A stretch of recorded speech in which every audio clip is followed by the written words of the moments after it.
everybody, I'm Rosemary Woodward, broker at Bella Rosa Realty in Palm Desert, California. Let's talk for a couple minutes about short sales. Short sales and pre-foreclosures are the same thing. A short sale is a property in which more is owed on the loan than what the seller can sell it for, including his closing costs. So when this kind of a situation happens, the homeowner still owns the property and he still has the financial obligation to pay the loan or the note. But what he does is, well, he's stuck. He can't refinance the property and he can't sell it. So he tries to talk to the bank to see if they will accept a lower amount than what's owed on the note so that he can sell it and then move on with his life. This is how the process goes. Ideally, this is how the process goes.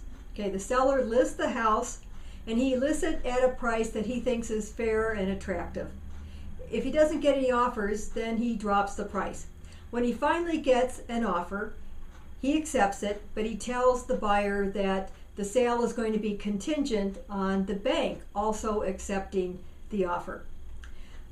So if the bank agrees to a lesser amount, then, and if they approve it, then great. The transaction can proceed, they can open up escrow, and the home can sell and everybody will be happy.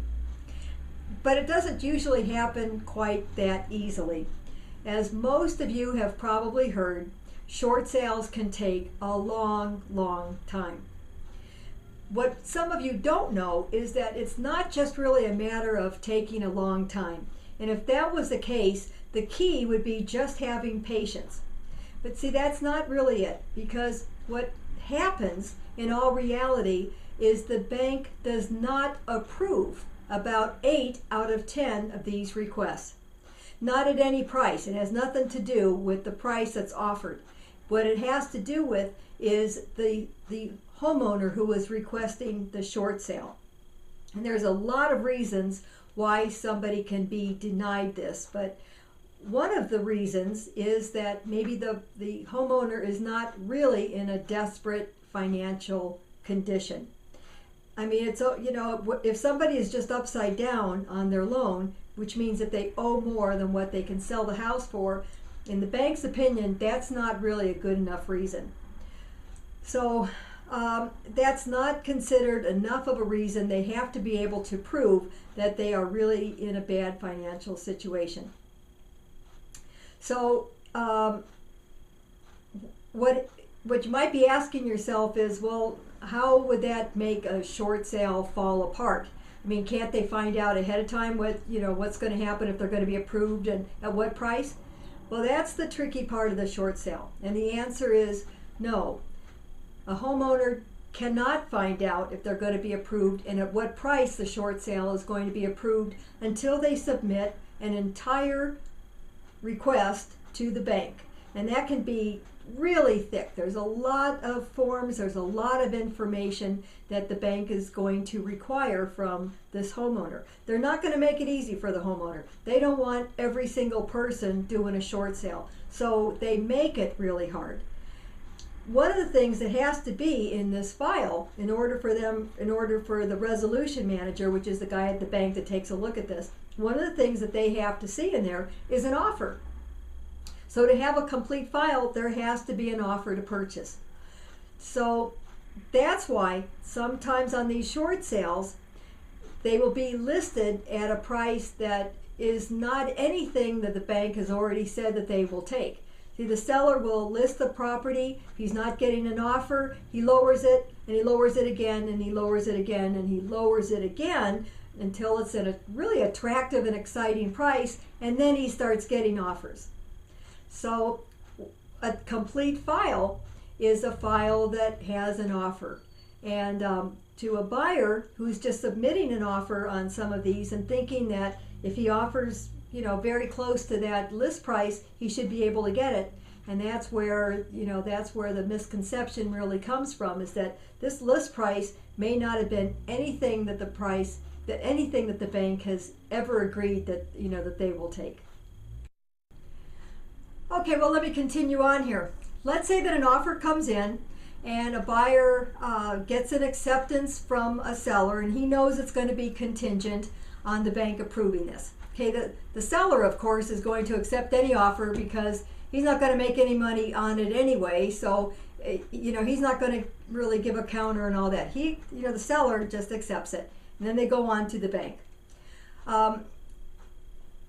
What happens at that point is that it goes to a person at the bank called a resolution manager. That person at the bank can maybe have hundreds of files already on his desk. He might have 900 files of requests already on his desk. So the new file that comes in just kind of goes to the bottom, and eventually it starts getting reviewed. One of the things that that they look for on these files are two things. I've already told you that the homeowner has to be able to prove that he's in dire financial straits. I've already told you that. But what they also do is they make it difficult for a homeowner. They know that they're doing that. So all of these forms have to be completely filled out, and every bit of information that they have requested has to be in there. Every T is crossed, every I has to be dotted, or it just doesn't really get looked at. It'll just either go back to the bottom of the file or it'll be rejected. Okay. It's not just one resolution manager that has the authority to okay this file. There's usually somewhere between 20 and 40 people that have to sign off on this short sale request. If there's a second, and a lot of homes have a first and a second, so if there's a second, they also have to get collaboration from the bank or whoever it is that's carrying the second. That's a lot more work too. But needless to say, most of the short sale requests don't get beyond this particular department where they're being scrutinized and they're really being taken a look at very closely. Most of them don't get past there, and that's usually when these short sales either get rejected or the buyer and seller never get any answer at all. Okay, but being a little bit optimistic, a couple of them do get approved at this point. So like I said, since sometimes these offers have, the listing prices have been set at a price that they don't know if the bank will take this. They don't know anything yet about what the bank will do. Sometimes the offers that come in are way lower than what the bank will actually accept. So sometimes the bank gives a counter offer that is quite a bit higher than the offer. Well, that often is impossible then for a buyer to come up with, that much more of a price. So sometimes these, fall out at that point. But at least on the viewpoint of the seller and his agent, they don't mind if that happens, because at least they know at that point what price the bank will approve. That they will approve this homeowner and his request for a short sale, and now they know at what price they're going to approve it. So what they call it at that point is an approved short sale. And you may have seen that term, approved short sale, in some of the MLS listings. That's what that means. So if you're going to be looking for a short sale at all, that's one of the things that you're going to want to try to look for. But again, let me end this by saying that that's not always something that you can really count on in this kind of a sale, because a lot of listing agents sort of use that term indiscriminately.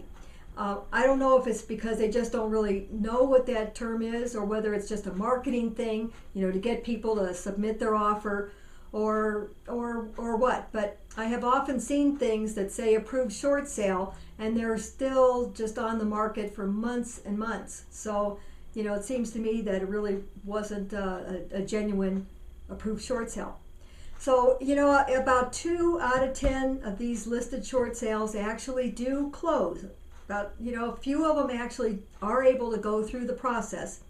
And in the final video that I'm going to have here, I'll tell you that, which portion, which segment of the buyer population might be able to really make a good deal on that. So please be sure to watch the last video. Thank you.